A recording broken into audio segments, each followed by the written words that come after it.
Outbreak, pandemic, and disease are words that eventuate and that are the real scenario of the world today. This video is very common and a simple reminder that it might be helpful to all Filipinos. Join me as we unlock the JACOOL process in this pervasive time. The first letter is J, stands for jog. Jog, right? Jogging. It is very basic, but we always neglect to do it. But this simple stretching helps our immune system and flexibility as well, especially if we reach 50 years old and above. Not only with that, according to the Better Health channel, it helps to build strong bones, improves our cardiovascular fitness, burns plenty of kilojoules. What is kilojoules? You've got it, it is calories, yes. It depends on the content of the foods or the amount of carbo that we intake. And it helps also to maintain a healthy weight. So, galaw-galaw pag may time, okay?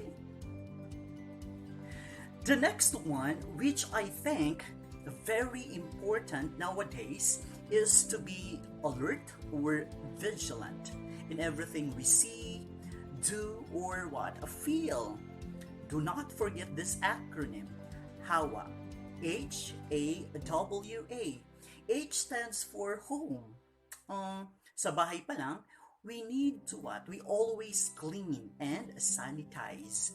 Tuka-tuka lang sa mga gawaing bahay and always what? Stay at home for security purposes. The second one is alcohol. As a commoner, definitely we sprays alcohol. Wag nating inumin yon kasi napakadelikado. Tamang spray lang ng doorknobs, right? At saka sa door ng mga fridge natin. The next one is a W for wash. Ito yung pinakamurang paraan sa pag-iwas or spreading the virus. And according to the FDA, or the Food and Drug Administration's partners with the Centers for Disease Control and Prevention, or CDC, washing hands often with soap and water for at least 20 seconds is essential. And one of conspiracy theories that have plagued attempts to keep people informed during the pandemic is the idea of that the coronavirus was created in laboratory, according to theconversation.com. But the vast majority of scientists who have studied the virus agree that it evolved naturally and crossed into humans from an animal species, mostly like most likely a bat. So sa mga paniki siya. And it is like zoonotic animal origin, according to conversation.com. O kapag alam na natin, right? Kapag may mga paniki, nakita mo, so ang gagawin mo ay sumunod sa disband. Tatakbo, tatalon, sisigaw ang pangalan mo. Sorry, corny ba? We're done with the letter H, stands for home, and the letter A stands for alcohol. The third one is a letter C, stands for cooperate. So we need to cooperate, such as wearing our QP, the quarantine pass, and specific schedule sa palengke, right? At sa mga matataong lugar.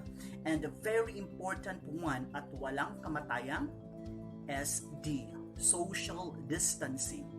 Minsan pag nasagi ka nga lang, akala mo talaga nahawaan ka na, nakakapraning na. Kaya maigi na ding mag-ingat kaysa maging positive. And the next one is letter O. Be optimistic. Means hopeful and confident about your future. So your priority today is your family. Sa kanila mo nakikita ang pag-asa. Sa kanila ka humuhugot ng lakas at lumaban sa hamon ng buhay. So in a positive note, so quality time ang positibong nabuo dulot ng COVID-19. If you are the head of the family, so learn and teach your children as well in a positive note. Okay. Then the letter O again, it stands for online business. Filipinos are very creative in nature. Masyadong maparaan ng mga Pinoy. So basta may pagkakataon at pagkakitaan, tulad ng mga pre-loved items, plants, yung mga succulents, right? Yung mga maliliit na it means the succulents came from or comes from the Latin word succos, meaning juice or sap. I think this succulent adds positivity and beautifying as well, right? Then, at mabenta din today yung mga face shields, masks, and the ring lights as well for teachers. Kaya, taas-taas ng kamay ang mga kumikita ngayong ECQ time. I salute you for that. Good job. And the last one is letter L. L stands for laban, right? So, ito yung para sa mga frontliners natin, mga modern heroes, our doctors, nurses, police, teachers,